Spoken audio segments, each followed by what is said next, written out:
Lord Jesus, anoint us in a fresh way with your Holy Spirit so that we can get to the grace of repentance. Unless you open our hearts and enlighten our mind, we never understand what is sin. Lord, we need a special wisdom to understand what is sin. Only in the background of God's love, the topic of sin comes into our life. Lord Jesus, help us with your Holy Spirit, with the grace of repentance. Mary, Mother of Jesus, intercede for each one of us. Hail Mary, full of grace, the Lord is with you. Blessed are you among women, and blessed is the fruit of your womb, Jesus. Holy Mary, Mother of God, pray for us sinners, now and the hour of our death. Amen. Before we sit, please lift our both hands. We will spend a few seconds in praise and worship. Hallelujah. Thank you, Jesus. Praise you, Jesus. Lord, help me, Lord, to talk to these your dear ones. Thank you, Lord. Praise you, Lord. Bless all these priests and sisters and brothers, Lord. Hallelujah. Thank you, Jesus. Praise you, Jesus. Hallelujah. Thank you, Lord. Praise you, Lord. Thank you, Jesus. Praise you, Jesus. Please be seated.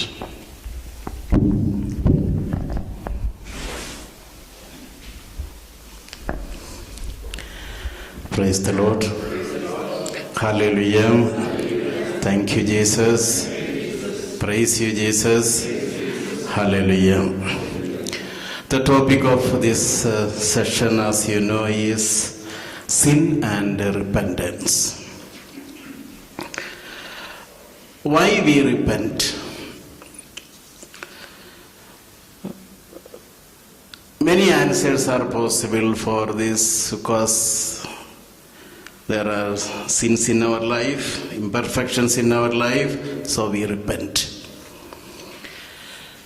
But I think the reason for me to repent is that I have a God who forgives my sins. That is why I repent.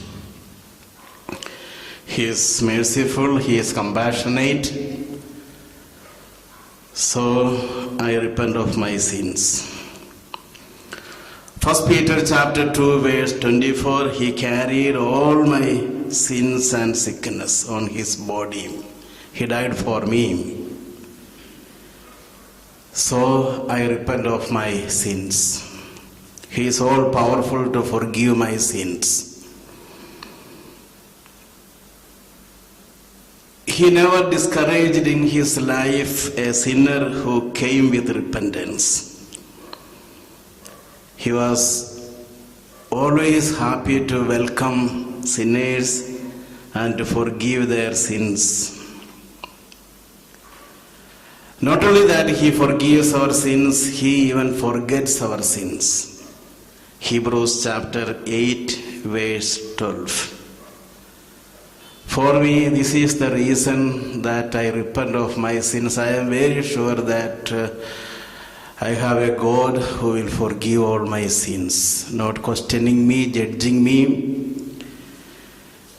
With a lot of mercy and compassion, He will forgive me. He will never say, oh, you are a terrible sinner, I will not forgive you. He will not say even to me, I don't expect even a penance from you because I died for you on the cross and I even did penance for your sins. Since I have a Savior like this, I repent of my sins. Hallelujah. Hallelujah. Otherwise it will be a terrible experience to repent of our sins. What happened to Judas will happen to us if you don't believe in the forgiving love of Jesus Christ. It is useless to repent of our sins when we fail to believe in a Savior who is able to forgive our sins. Hallelujah. Thank you, Jesus. Praise you, Jesus. Hallelujah. Praise the Lord. Now we come to the topic of sin with this introduction to repentance. We know that the priests and the ministers belongs to God in a very special way. In that sense, we are divine person. Of course, we have two natures, human nature and divine nature. But our person is a divine person. Once Nestorius came in the history of the church, he defined Jesus like this. Jesus had two persons, one divine and one human. And he said we can separate these two personalities in Jesus Christ, divine person and human person. And he argued that Mother Mary was the mother of human Jesus, not divine Jesus. But this is considered as a heresy in the Catholic Church. Catholic Church says like this: Jesus is one person with two nature. He is always a divine person. And a priest or a minister, to some extent we can say he is a divine person. 24 hours he is a divine person. Not like Jesus, of course. Jesus is a big mystery when we say about Jesus, divine person, and when we say about a minister, he is a divine person or she is a divine person. There is a lot of difference in the way we understand this concept. But a priest, a minister is a divine person always. But Nestorius said that sometimes Jesus is divine, sometimes he is a man. We can separate these two personalities in Jesus Christ. The Nestorian heresy nobody accepts now, but in the life of many priests and ministers, this heresy is lived out every day. Sometimes they behave like a divine person when they stand near the altar, then they preach, then they give counseling. They are fully divine.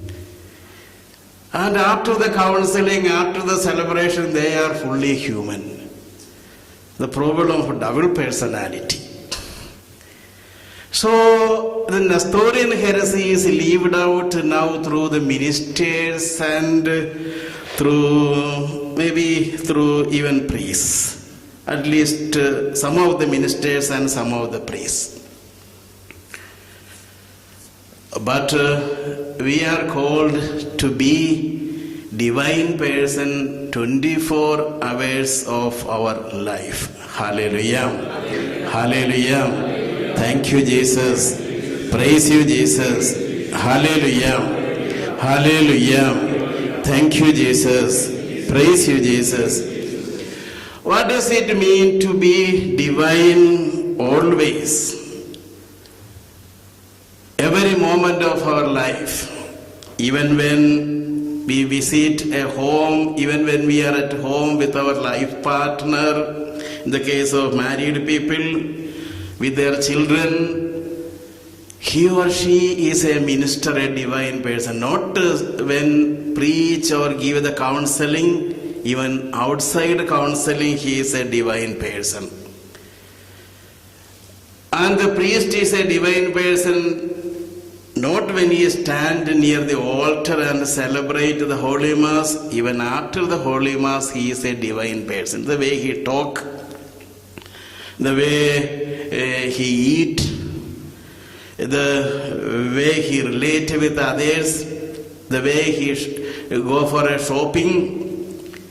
So he is a divine person always. In what all things he does, he is a divine person. So we should think that I am different, I am a minister of Jesus Christ, I do some ministry for Jesus as a priest or as a layperson. He wanted me and I said yes to him. So this is a big responsibility with me to be a divine person always, not simply in the church or when I do a ministry, but always. Hallelujah. Hallelujah. Thank you, Jesus. Praise you, Jesus. Hallelujah. Psychologically speaking, double personality is a sickness. No, in earlier days we were considering that demonic attack and so on, a person all of a sudden behave like another person, speak in a different way, even speak another language. We know now from our psychological study that is a sickness called double personality. But this can happen to the ministers not because of sickness, but because of their carelessness. They behave very differently. Maybe he will, that church I say like this, outside I speak something else. During the Holy Mass I am like this, but when I am in the office, in the school, I am different. So in a very different way, we welcome people. We talk on being calm, quiet, meekness, and when somebody approaches, we shout at them. So this is the problem with the double personality. What I wanted to clarify that behave just differently. But in Jesus we see that he always carried with him the idea, the concept that I am a divine person. A priest is another Christ. A minister of Jesus also is to some extent another Christ. Hallelujah. Hallelujah. Lifting our right hand and waving it. Hallelujah. Thank you, Jesus. Praise you, Jesus. Hallelujah. Hallelujah. Thank you, Jesus. Praise you, Jesus. A priest belongs to himself. First point is a priest belongs to Christ. The second is the priest belongs to himself, or a minister belongs to Christ. The purpose of his life is to serve Christ and serve the people in the name of Christ. He is called in a very special way to minister Christ. In that sense, he belongs to Christ. So if you are in some ministry, we should think that I belong to Christ in a very special way. Of course, everybody belongs to Christ. Since I am entrusted with this special occasion, this call, I am different to some extent, and I belong to Christ, or a priest or a minister belongs to Christ. Praise the Lord. Hallelujah. Thank you, Jesus. Praise you, Jesus. The second point is a priest or a minister belongs to himself or herself. The call is a free gift, but the answer is a fight. The occasion he got is a free gift, but the answer to that occasion is a fight. Unless we fight to ourselves, our nature, our character, we will be never successful in following our call or our life of ministry. We got this ministry, charisms and such things, perhaps freely, we simply prayed for it, or as in the case of St. Paul, it was given all of a sudden, even without asking. We don't know the way God behaves with each person. He has a unique way of behaving with us. Sometimes we say that we should pray, we should fast, we should do this thing, that thing to get His favor. But sometimes we in the Bible that even people who were going after Christians and killing them, getting all the charisms all of a sudden. So we cannot limit the way of God with regard to these things. Hallelujah. Hallelujah. Thank you, Jesus. Praise you, Jesus. Hallelujah. Hallelujah. Think of all the gifts the priests and ministers share from Jesus Christ. For example, celibacy. Jesus said celibacy is a gift, a grace. Unless you are with this grace, it is impossible for you to live. St. Paul said, it is perhaps good for some people to be celibate, but if it is impossible for you, there is nothing wrong in getting married, and that also is a life of grace. But celibacy is a gift, but to leave out celibacy in the life of a priest, it is a big fight. Hallelujah. Hallelujah. Hallelujah. When we read the life of Francis Assisi and many others, saintly people, and even the case of St. Paul, he said, I control my senses, my body very thoroughly, so that I could be faithful in my ministry and to my Lord. Hallelujah. So the call is a gift, freely given, gratuitous gift. But the answer to this call is a fight. Unless I fight to myself every day, I will be a big failure in my ministry. In that respect, prayer is a gift.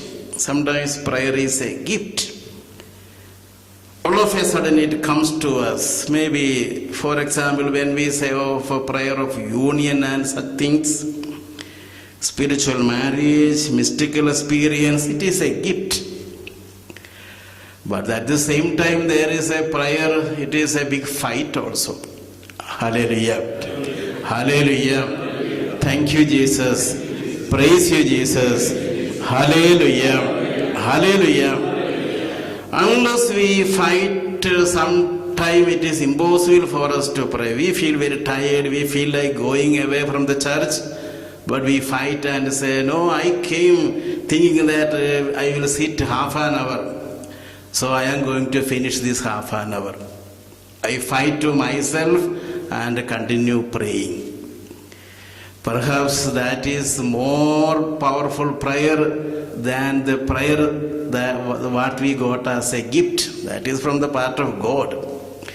From what we do, maybe with fight is the best prayer. There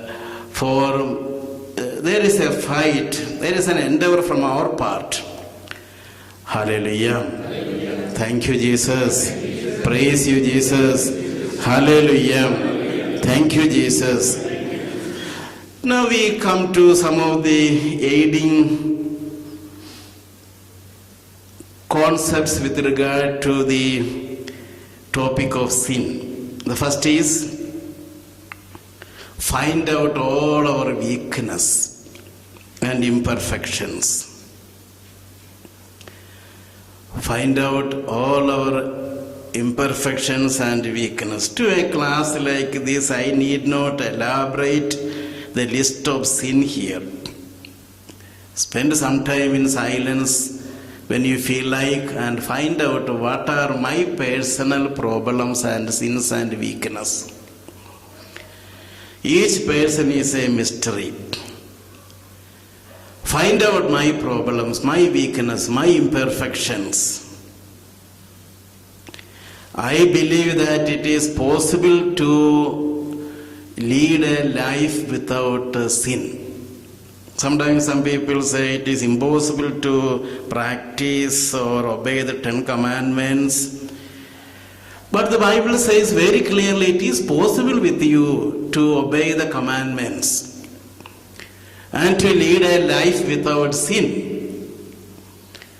1 John chapter 3 verse 8 says, by the power of God it is possible to lead a life even without a venial sin, if you try. Sometimes we think that it is impossible and we have never come to the truth that it is possible to lead a life without sin. So we never try for it. We commit sin, confess, because we never thought that it is possible to lead a life without sin. According to the Bible, it is possible to lead a life without sin. Hallelujah. Thank you, Jesus. Praise you, Jesus. Hallelujah. Of course, there are some passages in the Bible like 1 John, there we read that if somebody says there is no sin, he is lying. There the word sin means desire for sin. And there is another meaning for sin, that is sin offering. God made Jesus who no sin a sin. That means sin offering. So in the Bible at least there are three meanings for the word sin. Without the activity of sin, it is possible for us to live without committing sin. Hallelujah. Hallelujah. Thank you, Jesus. I used to ask sometimes, not in a group like this, but in some crowd, I used to ask like this, do you think it is possible to lead a life without sin? And many people lift their hand and say that, yes, it is possible. I have not committed any sin now for 1 year, 6 months. Hallelujah. Thank you, Jesus. Praise you, Jesus. My question is like, if it is possible for us to lead a life without sin for 1 week, you need not lift up your hands. But 1 week, is it possible to lead a life without sin?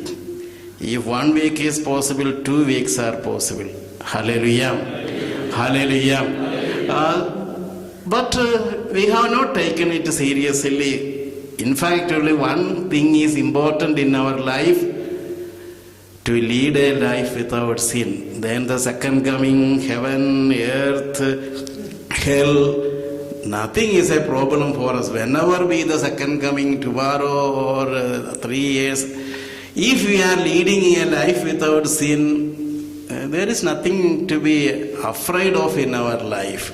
So only one thing is important in our priestly life, in our life of ministry, or in the case of an ordinary Christian, only one thing is most important, to lead a life without sin.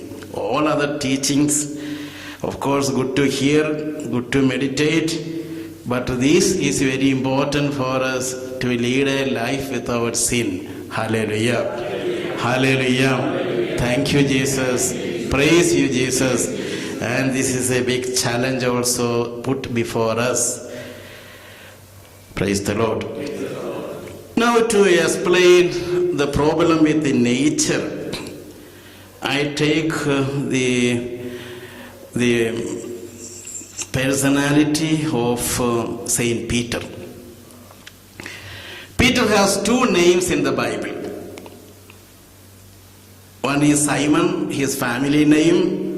His father used to call him Simon, mother called him Simon, brothers and sisters and the whole village called him Simon. That is his name from his village and family. But he has another name from his occasion, that Jesus called him, you are Peter, Kepha, or rock. So that is his name in his occasion. Simon stands for his human nature, and Peter stands for his divine nature. And now we see that in Peter, sometimes we see this divine nature, sometimes we see his human nature. There is a big tension in the life of Peter, and at last we know that he slowly come to the divine nature.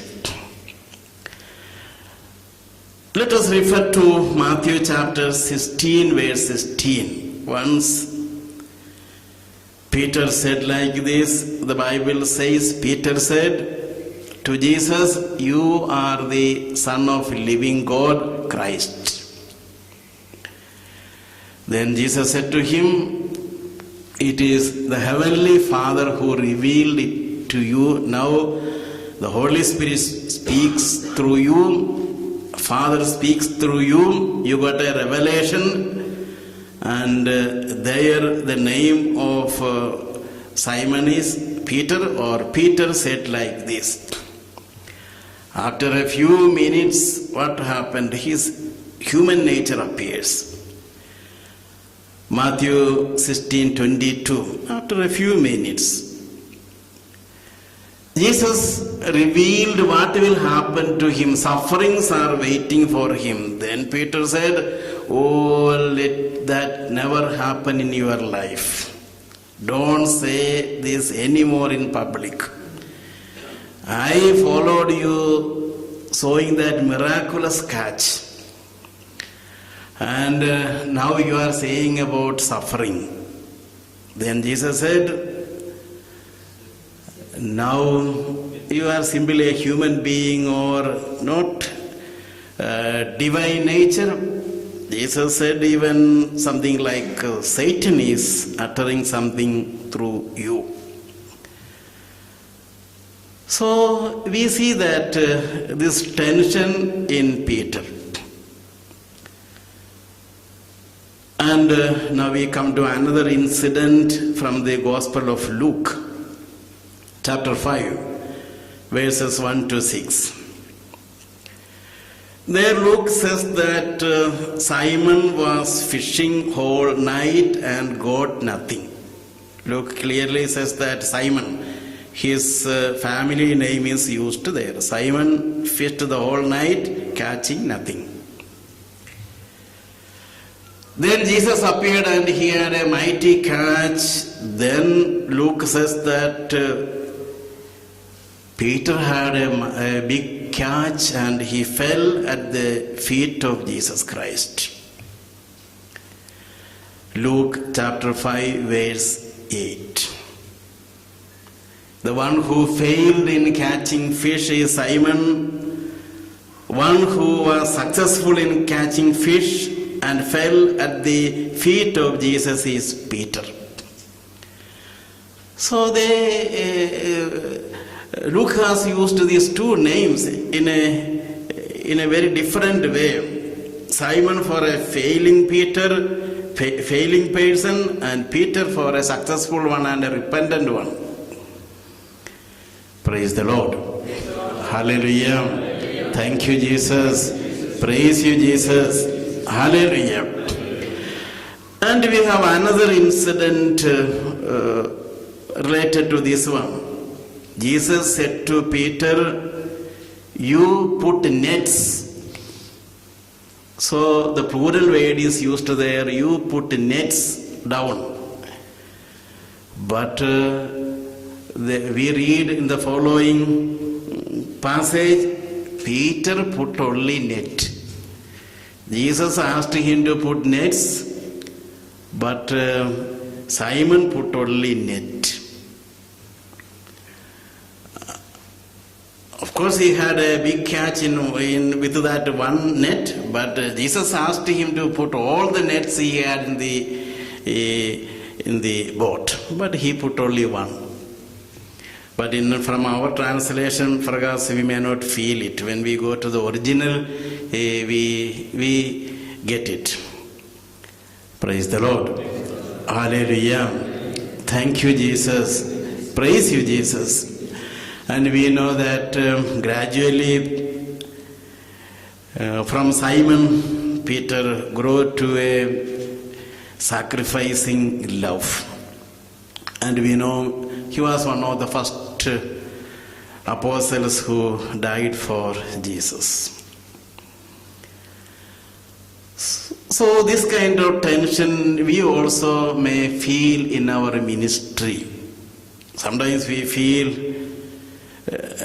we are just like an ordinary person, as if we came from the village, from our family, with all our old nature. All of a sudden coming, we are shouting with others, fighting with others. We are discouraged.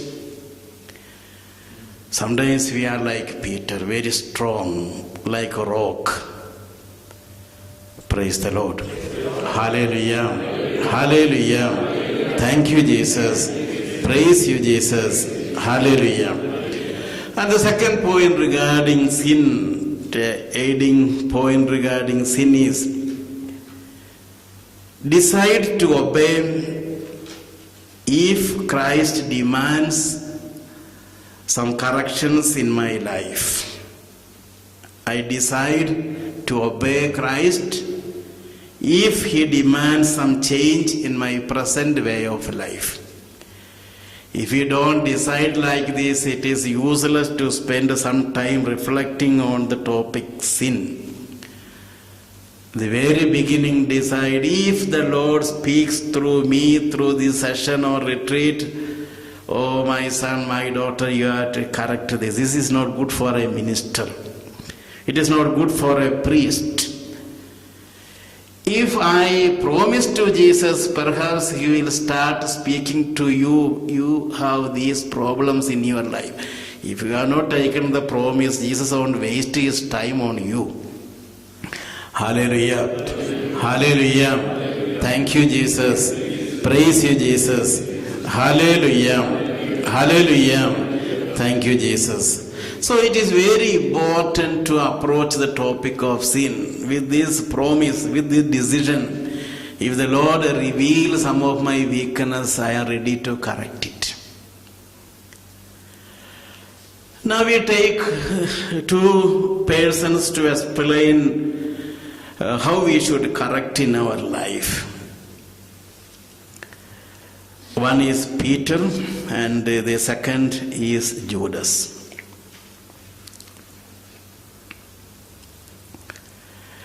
Jesus calls both of them Satan.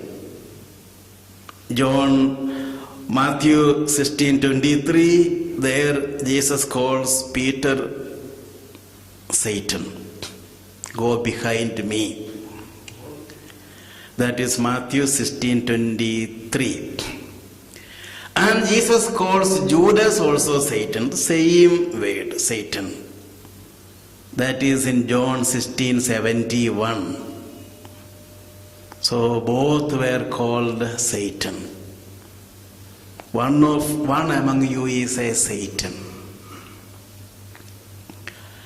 And both of them were given warning.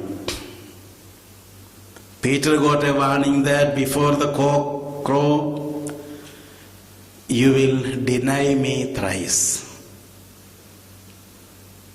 And Judas was giving a warning, the one who dip with me in the cup will betray me. Matthew 26:23.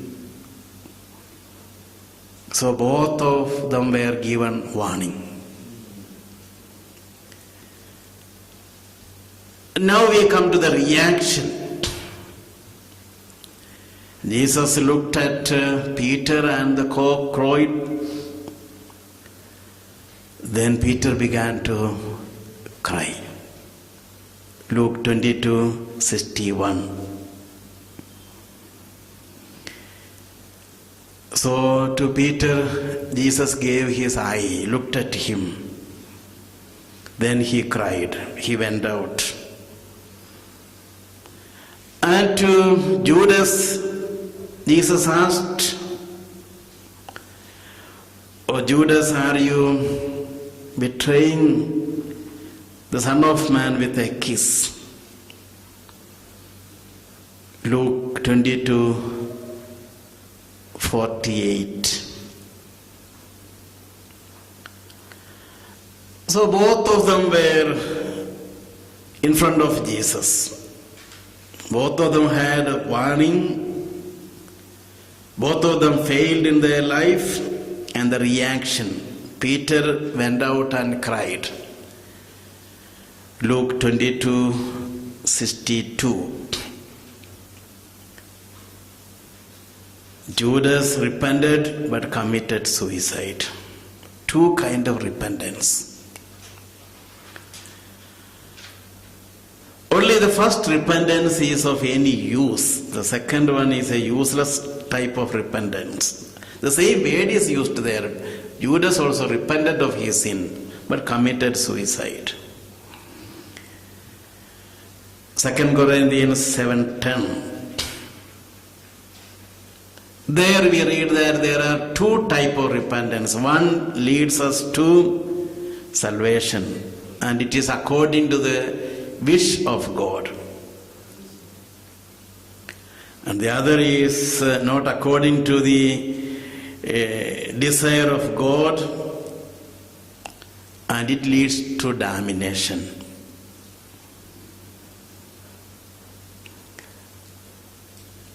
So if God gives us some warning, if Jesus says to us today as we sleep or sometime, son, you have to correct it. This is not good for you. You are a priest. You are a minister of Jesus Christ. You preach, you give counseling. So, repent of our sins like Peter. He failed. Jesus warned him. Even when Jesus asked him to pray, he was not able to do it. But he repented. Hallelujah. Hallelujah. Thank you, Jesus. Praise you, Jesus. Hallelujah. Hallelujah. Thank you, Jesus. Now the third point regarding repentance and sin. These are helping points.